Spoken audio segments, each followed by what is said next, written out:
families, and guests. My name is Emily Anderson, Dornside College Dean of Undergraduate Education.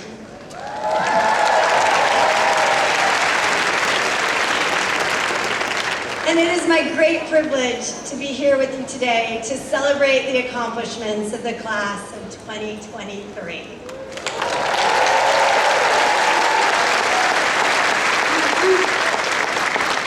And actually, before we really get down to business, I want all of you, especially the students, to take a moment here. I want you to take a breath. I want you to look around. Look up at this amazing structure. Look out at that incredible Southern California sun. Maybe find a friend in the audience. Wave. Hi, Bill. That's my friend. And now I'm going to tell you something really important. Depending on how much sleep you got last night, and really, even if you didn't get a lot of sleep, you are going to remember this moment for the rest of your lives. So congratulations.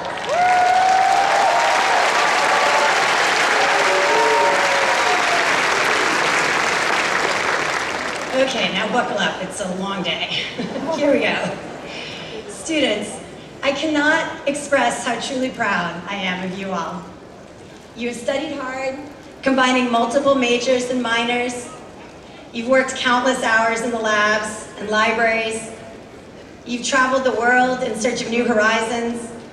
You put your curiosity to work through experiential and service learning. And you did all this while returning from a pandemic that these recent years have required changes from us all. You learned the hard way about what it meant to take a break from typical learning and to come back to it. You learned about Trojan Check. You likely met at least one faculty member's pet on Zoom. And through it all, you maintained your focus and your dedication to the task at hand. You came back, you finished your finals, and now today you're graduating. Please allow me to congratulate you all.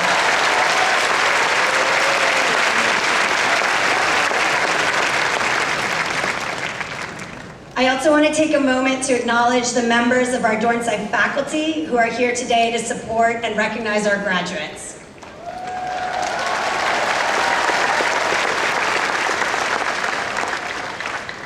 Parents, please know that these are the wonderful professors who have educated your children.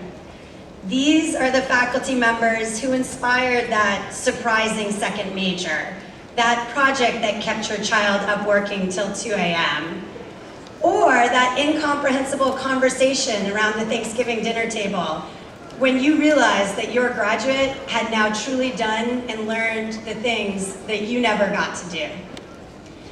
These faculty are fascinating, dedicated, and I'm sure at this point in the semester, somewhat exhausted.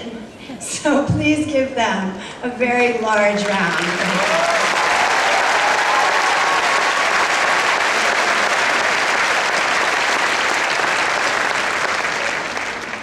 I want to give an extra special thank you to our faculty marshals who are responsible for the assembly, procession, and recession of students for the main commencement ceremony.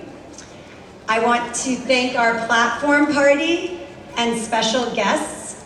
Thank you all for joining us today. And I want to give a very special welcome to USC trustee Tracy Sykes.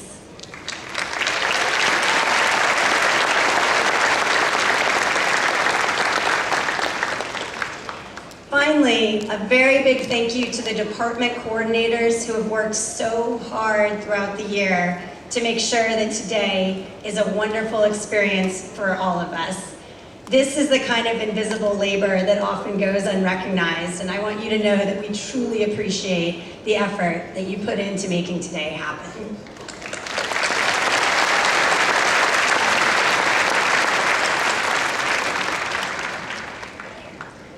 A number of today's graduates have received special honors.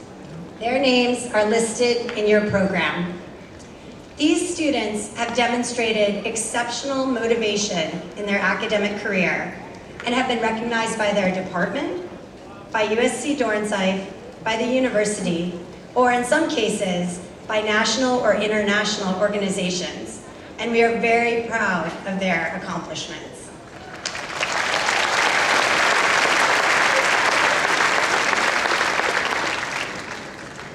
I'd now like to take a moment to give special recognition to the students who graduate today at the top of this year's USC undergraduate class. Unsurprisingly, all of them are from USC Dornsife.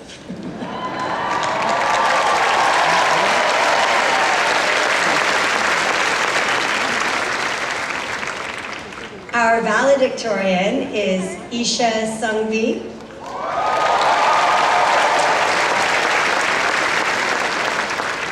And our salutatorians are Karina Lee Robles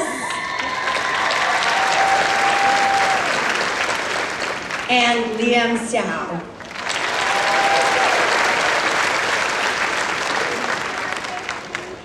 Please also recognize our flag and banner bearers who are nominated by their department for their academic achievement, extracurricular accomplishments, and community involvement. So thank you to Jalen Williams, Amina Rivera, and Asta Jani.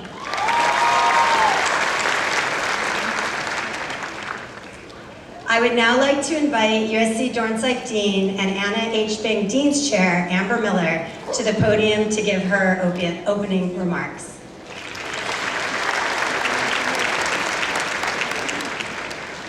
Good morning, and congratulations to the USC Dornsife class of 2023. You made it!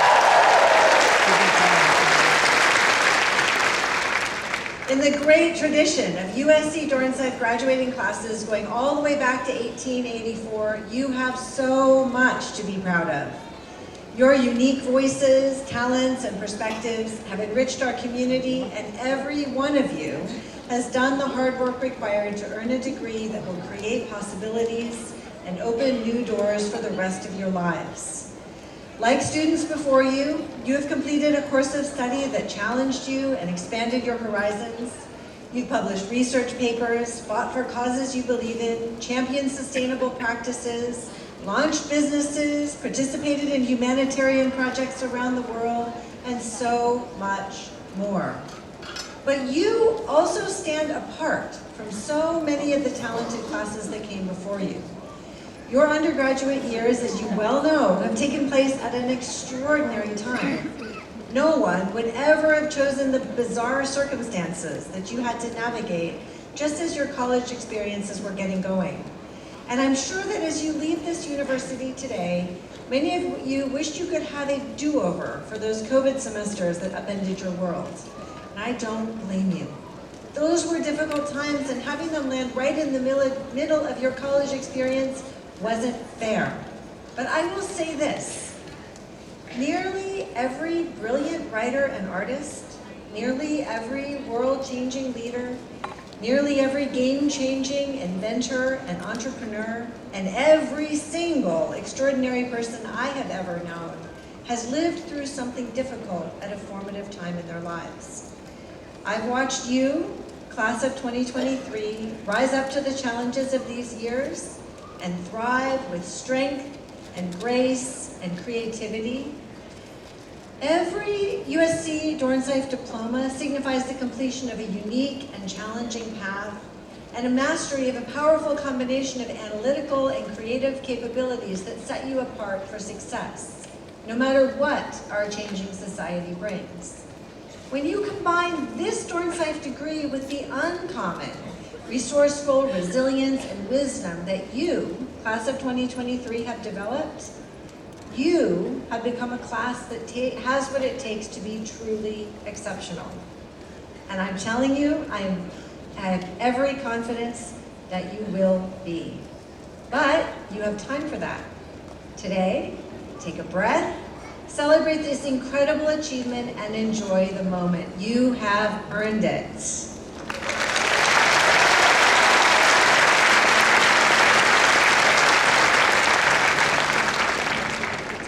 In just a few moments, you will join the ranks of more than 100,000 Dornsife alumni worldwide. That's a big number, and that is a big Trojan family to be part of. This is a group of incredibly accomplished and distinguished graduates that are out there in the world achieving great things just like you will be. And to celebrate our alumni community, a few years ago we began a new tradition at USC Dornsife of honoring one of our talented and successful alumni with the USC Dornsife Distinguished Alumni Award here at graduation, and then inviting that honoree to be your graduation speaker. Our 2023 USC Dornsife Distinguished Alumni honoree is Eduardo Ponti, an award-winning filmmaker and poet who is known for making films that are both profound and relatable, and always with an eye toward the most human experiences. Eduardo came to USC planning to study cinematic arts, but he quickly realized that while cinema could be a powerful medium through which to tell stories, to create great films, you first have to understand the world.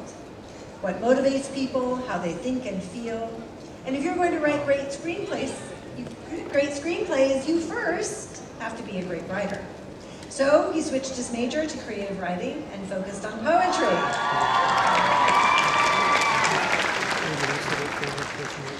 Poetry liberated me, he said. I could pack as much meaning into a vehicle that was much shorter. And while our Dornsife faculty encouraged his vision and exposed him to new ways of thinking, our dynamic city of Los Angeles provided its own lessons. Eduardo talked about a self-imposed exercise where during his hour-long commute home on the 101 from USC's campus, he would compose a poem in his head while driving, refining and editing it until he finally got home. Let that sink in for a second. Dornsife taught him the kind of discipline that even LA traffic couldn't do. Eduardo credits his Dornsife experience for giving him the foundation to cultivate his unique point of view and sharpen his creative instincts, and to take risks. This comes through in all of his films, which often feature radically different individuals who become united as they gradually discover each other's humanity. Eduardo's distinctive approach to filmmaking, his deep understanding of literature and philosophy, and his exploration of the human experience all exemplify values that are central to our liberal arts education. Values that underscore what you get coming out of USC Dornsife. Today, Eduardo continues to be an engaged and inspiring member of our USC Dornsife community, and he serves on our board of counselors. I would like to invite Eduardo Ponti to please join me up at the podium.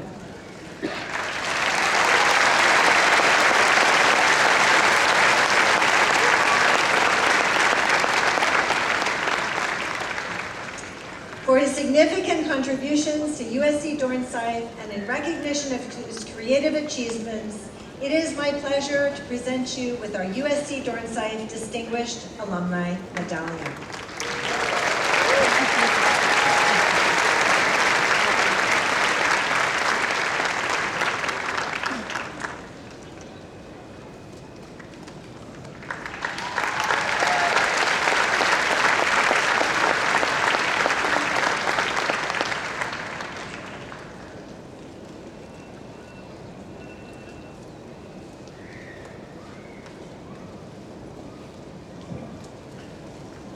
Wow, what an honor this is, truly.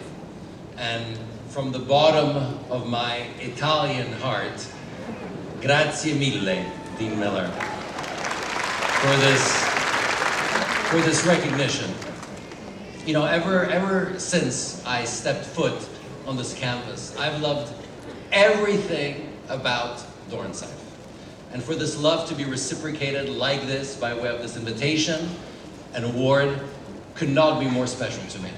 I will treasure this moment as dearly as I've treasured my unforgettable years spent here. You know, it's actually hard to believe that almost 30 years ago, I was sitting right where you are, wearing my ill-fitting rented cap and gown, and this pair of really tacky wrap-around Italian sunglasses.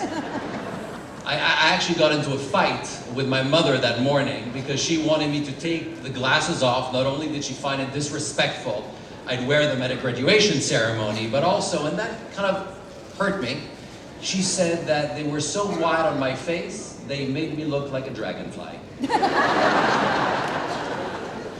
Of course, her slight only caused me to dig my heels in even further, and I made sure those glasses were glued to my face come hell or high water all damn day.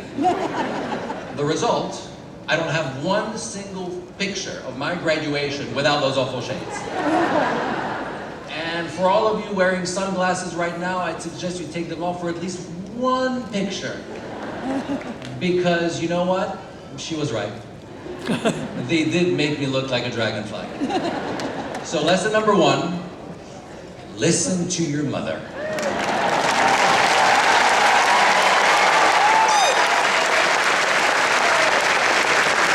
No matter how irritating, and I understand how they could be, her comments are, in the not so distant future, they will be proven right. You know, I remember that morning like it was yesterday, walking on stage to get my diploma, and as it was handed to me, being overtaken with a sense of relief, but also anxiety. Relief for having graduated, and anxiety for what the future might or might not hold. These were legitimate emotions, but in hindsight, the feeling that was missing was pride. The pride stemming from a well-deserved sense of achievement.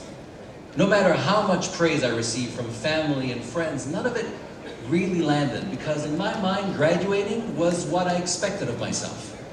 It was the normal thing to do. But you know what? There is nothing normal about graduating from college. And I wish I would have given myself a pat on the back, because I deserved it. And today, you deserve it.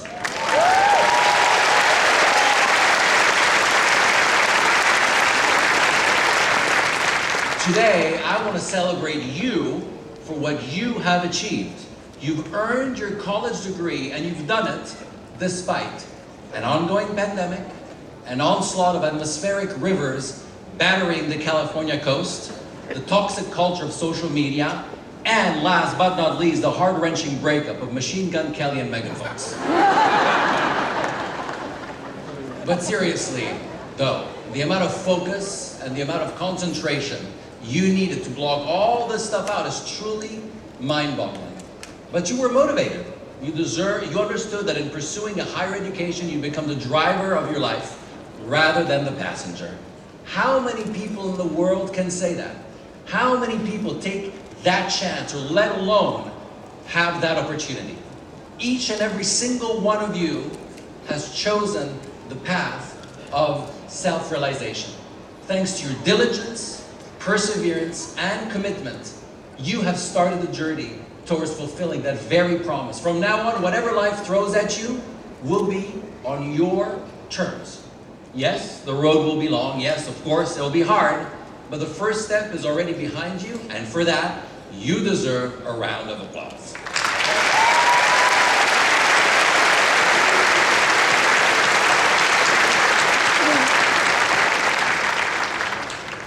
So there aren't that many lessons that I can teach you as you embark on this next chapter.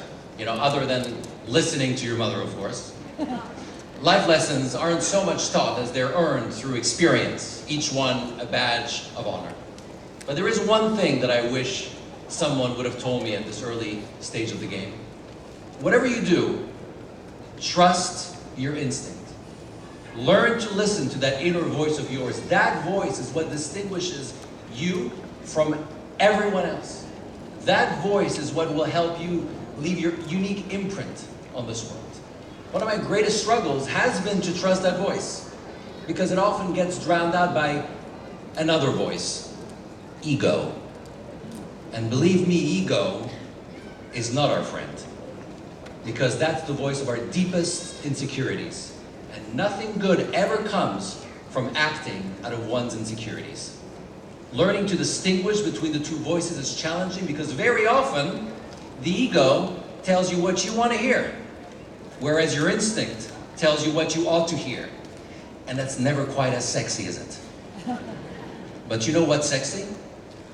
Feeling empowered, being in peace, building a life that not only you can count on, but one that also fulfills you. All opportunities that will come your way if you learn to listen to your instincts over your ego. And it's not that you have to completely ignore your ego. I mean, a healthy ego plays an important part in your life, but you can't solely be led by it. Here's another important notion I wish I would have known earlier. When you're manifesting your future goals and aspirations, rather than expecting for them to happen, use hope instead. When I got out of grad school, I had a plan to direct my first film within 2 years and 5 to 8 years later, have a steady filmmaking career with, who knows, maybe an Oscar in sight. As you'd suspect, life did not go at all according to plan. I did direct my first film within that approximate time frame, but its critical and commercial response were such a catastrophe that my career came to a grinding halt. Or that's what I told myself. The truth is, no external forces could have arrested my career. No bad review or box office disappointment could have permanently stopped me from doing what I love. I did that to myself. And in hindsight, the single greatest paralyzing factor that stopped me was the burden I had put on myself as a result of those expectations. Don't get me wrong, it's important and it's good to have ambitions. But there is something debilitating that takes place when the expectations of those ambitions are not met. We suddenly question ourselves and everything around us, and that leads us to paralysis. It took me a long time to understand that expectations are hope's somewhat toxic cousin. But once I did, everything changed, and my life and my career shifted. I didn't shift the goalposts of my dreams. I only shifted my approach to them by replacing the word expectation with the word hope. And that lifted the performance burden I put on myself. Why? What's the difference between hope and expectation? It's humility. Expectations are imbibed with that pesky word again, ego, whereas hope isn't. And so when you take the ego out of your dreams, no matter the outcome, you will stay the course. And in the process, you establish a healthier relationship with your aspirations. So soon, this hard-earned diploma will be hanging on a wall somewhere in your home or your parents' home, because let's face it, it's also a little bit theirs. The question you need to ask yourself is, what do I owe this diploma? What do I owe the time and the treasure I spent getting it? You owe it one thing: finding a career that resonates with your deepest sense of self. You can make a whole lot of money being what I call a mover of merchandise, a person who takes other people's ideas and repackages them for a higher price. But this diploma makes you better than that. This diploma gives you a higher calling. It asks of you to risk, to expose yourself to the world by creating something that wasn't here before. That's why you owe this diploma, to leave the world slightly better than when you entered it. After 4 years at Dornsife, some of you will have discovered your professional calling, but the majority, I suspect, won't have, and will still be searching. And that's okay. Don't feel bad. Be open about it. Start feeling comfortable with the words, "I have no idea." Not knowing is not failing, it's the beginning of clarity. I remember on my first film, this intimidating actor approached me with a bevy of questions about what we were about to shoot, and I freaked out. I didn't have half the answers, and just as panic set in, my instincts took over and the truth came tumbling out of my mouth. I told the guy, "You know, I have no idea." And just like that, by embracing my truth and letting the pressure out of the situation, the ideas started coming. It unlocked my creative mojo. Finding your calling is the most important thing you owe your life. So don't look outwards for the answer. Don't look at what your family wants. what society expects of you, look within and follow your truth. You could only change the world by doing what you love, because that vocation will tap into the very reason you are unique. And that uniqueness is why you've been put on this earth. Moreover, by doing what you love, you will love yourself. And the light you will carry in your eyes, reflecting that sense of contentment, will shine on others. You will not only elevate yourself, but also those around you. And isn't that what it's all about? Be the tide that elevates the world. Be the flame that makes the hot air balloon rise instead of the sandbag that holds it back. Be the one yes in a barrage of no's. And lastly, be kind. Not only